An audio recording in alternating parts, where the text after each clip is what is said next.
Hello students, hope all of you are staying safe. So in the last class we saw about modern periodic law, modern periodic table, periodic trends in properties and metallurgy. So the first topic that we are going to see is the occurrence of ore in Tamil Nadu. So before going into the topic, we should know the meaning of ore. So what is an ore? Ore is a naturally occurring solid material from which a metal or a valuable mineral can be extracted profitably. So the metals what we obtain is from ore. So now we are going to see various ores and the availability in Tamil Nadu. So the first one is limestone. It is available in Coimbatore, Kadalur and Dindigul. The second ore is gypsum. It is available in Trichy, Coimbatore districts. The third ore is titanium minerals, which is available in Kanyakumari, Tirunelveli and Thoothukudi. The fourth mineral is chromite, which is available in Coimbatore and Salem districts. The fifth ore is magnetite, which is available in Dharmapuri, Erode, Salem and Tiruvannamalai. So the last ore is tungsten, which is available in Madurai and Dindigul. So if you go through this tabular column, then you can get a clear idea about the ores and their availability in Tamil Nadu. So the second topic that we are going to see is the properties of metal. So there are two properties we know. The first one is the physical properties and the second one is the chemical properties. So the physical properties. Physical state. The first property is a physical state. These are the physical properties of metal. Physical state. All metals are solids at room temperature except mercury and gallium. So if you see in this picture, all these are metals which are in solid form. So all metals will be in solid form except mercury and gallium. So the second property would be luster. So what is meant by luster? It means it gives a shine to the metal. So if you see here, all these metals will have a shine layer on the top and that is called as luster.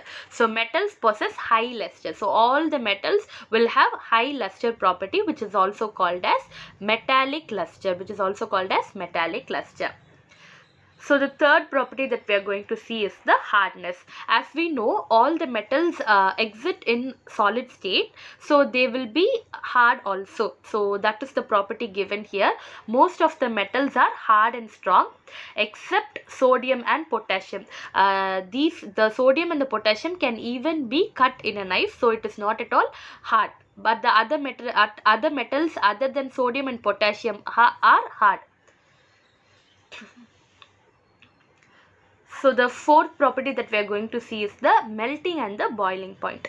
Metals usually possess high melting and boiling points and vaporize only at high temperature. So in this property there is some exceptions like gallium, mercury, sodium and potassium. So if you see in this tabular column, so for the lithium we have melting point as 180 degrees Celsius, so which is very high. So likewise there are some metals. If you go through this tabular column, you can get a clear idea. So we can conclude that metals will have high melting and boiling point except gallium, mercury, sodium and potassium. Now we are going to see about the density. All the metals will have high density except sodium and potassium. So the density of the sodium and potassium is very less than water. So if you see in this tabular column, so aluminium have a density of 2.70 gram per centimeter square. So if you see lead, it is 11.34. So if you go through this tabular column, you can know about the density of various metals. Now we are going to see about ductility. Metals are usually ductile. In other words, they can be drawn into wires without breaking. That you can convert a metal into wire without breaking, and that is called as ductility. So if you see here, this is a copper. By the process called ductility, as it has a property of ductility, it can be converted into copper wire. So the last one is solubility. Usually metals do not dissolve in liquid solvents, so there will be no solubility. So the metals will not have any solubility property. that we are going to see is about the malleability. So in the last slide we saw about ductility, that is we can convert metal into wire, and that is called as ductility. Now we are going to see about the malleability, that is we can convert a metal into a thin sheet. So if you see this image, we can convert this gold into a thin sheet of gold. So gold is the most malleable metal that is found in the earth. So the next property that we are going to see is about the conduction of heat and electricity. Metals are very good conductors of heat and electricity. So in that especially silver and copper will excel in this property. So if you see in this tabular column, the first one is the silver. So the most conductive elements are given in this tabular column. So if you see, the first one is silver, the second one is copper, third one is gold, follows by aluminium, etc. So if you go through this image, then you can know the most conductive elements. So now we are going to the second part, that is the chemical properties of metal. So first we are going to see about the valence electrons. Atoms of metal usually have 1, 2 or 3 electrons in their outermost shell. So if you see here, this is the valence electron of aluminium. If you count the outermost shell, it is only 3 electrons. So the second property is formation of ions. Metals from positive ions by the loss of electrons, and hence they are electropositive. So all the metals are electropositive in nature. So the third property is discharge of ions. So metals are discharged at cathode during the electrolysis of other compounds. So if you see here, this is an electrolysis process. All of you have studied in your lower classes. So the next property is atomicity. Molecules of metal in their vapor state are usually monoatomic. So this is a very important one. So the molecules of metals in the vapor state are usually monoatomic. They will have only one atom. So the last property is nature of oxides. Oxides of metal are basically usually basic. So we know there are two types, that is acidic and basic. Oxides of metal are always basic in nature. So if you see here, the red litmus paper will turn into blue, then it indicates the property is basic. Now we are going to see a very interesting topic, and that is alloys. What is an alloy? Alloy is an homogeneous mixture of two or more metals, or one of more metals with certain non-metallic elements, and that is called as alloys. In simple words, alloy is a mixture of two or more elements. The properties of alloys are often different from those of its components. So if I am going to combine copper and tungsten together, the product that I am getting will have a different property. The components that I am mixing, it will get different properties. Pure gold is too soft to be used. So this is a very interesting fact. So in addition of small percentage of copper will enhance its strength and utility. So as the gold is very soft, we cannot make ornaments out of gold. For that purpose, we use alloys like copper. We will add some copper to the gold, so that will increase the strength and utility of the substance. Now we are going to see about amalgam. So what is amalgam? Amalgam is an alloy of mercury with any other metal. These alloys are formed through metallic bonding with electrostatic force of attraction between the electrons and the positively charged metal ions. That is, these are formed by the electrostatic force between the electrons and the positively charged metal ions. So if you see here, silver tin amalgam is used for dental filling. So all of you have come across dental filling. So these fillings, the silver color one is nothing but the alloy called as silver tin amalgam. So now we are going to see the various reasons for alloying. So what are the reasons for alloying? There are totally 5 reasons. So the first one is to modify the appearance and color. So alloying is used to modify the appearance and color of a substance. to modify the chemical activity. As I told before, if I'm mixing two components together, the property of the two components will not affect the product component that I'm getting. So in which we can modify the chemical activity. So the third one is to lower the melting point of the substance. As some metals are high, will have high melting point, just to lower it, we can add some alloys to it. Fourth one is to increase the hardness and tensile strength. So as I told you before, if I'm going to add some copper to the gold, then the strength of the gold will increase, so that we can make ornaments out of it. So the fifth one is to increase the resistance to electricity.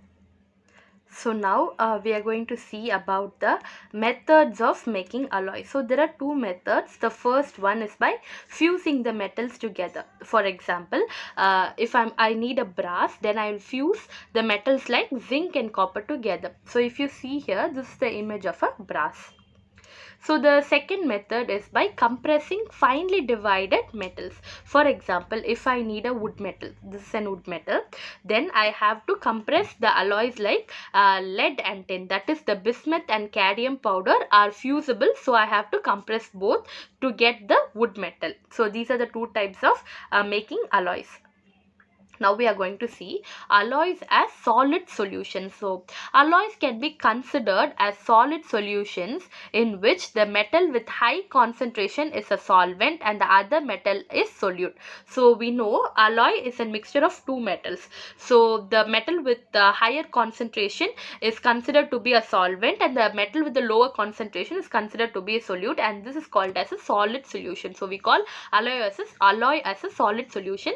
For example, brass is a solid solution where zinc, which is added in a lower concentration, is taken as a solute, and the copper, which is added in the higher concentration, is taken as solvent. So now we are going to see the types of alloys. So the first type is the ferrous alloy. It contains iron as a major component. So few examples for ferrous alloy are like daily use stainless steel utensils are an example of ferrous alloy, and nickel steel is also an example of ferrous alloys. And the next type is the non-ferrous alloys. That is, these alloys do not use iron as their major component. If it is in case of ferrous alloy, then iron will be the major component. Non-ferrous is opposite, that is, iron will not be a major component. For example, aluminum alloy and copper alloy are examples of non-ferrous alloys. So now we are going to see about the different types of alloys and their uses. So the first one is the copper alloy, which is a non-ferrous alloy, that is, iron is not a major component in it. So the alloys like brass, which is used in electrical fittings, metal, decorative items and hardware. The second one is the bronze, which is used in making statues, coins and etc. So now we are going to see about the aluminum alloy, which is also a non-ferrous alloy, that is, iron is not a major component in it. So duralumin, which is used in making aircraft, tools, pressure cookers, and magnesium, which is also used in making some aircraft and scientific instruments. So the last one is the iron alloys, that is a ferrous. We know ferrous alloys consider iron as their major component. So we have stainless steel utensils, which we use for cooking, and automobile parts, and we also have a nickel and steel, which is used for making cables, aircraft propellers. So if you see in this tabular column, you could know about the applications of alloys in various fields. So from this we can conclude that alloy is very, very important in modern days. So now we are going to see about the corrosion. So what is meant by corrosion? It is the gradual destruction of metal by chemical or electrochemical reactions with the environment. It is a natural process which converts the metal into oxide. So it is a natural process which converts the metal into oxide, hydroxide or sulfide, so that it loses its metallic character. So in the corrosion, the metal will automatically lose lose its metallic characteristics. It will gradually, it was a gradual destruction of metals by chemical or electrochemical process. So in that, an example is rusting. So if you see here, this is a chain before rusting. Due to the corrosion, you can see a rusted chain here. So what is rusting? Rust is chemically known as hydrated ferric oxide. Remember, rust is chemically known as hydrated ferric oxide.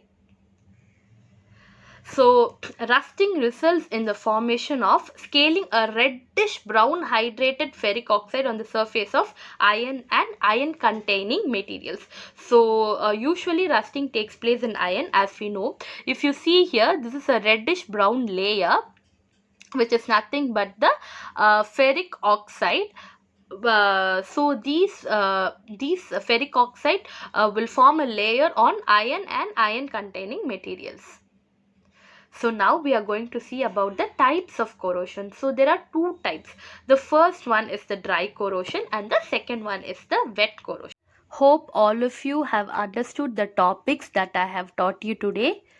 Thank you.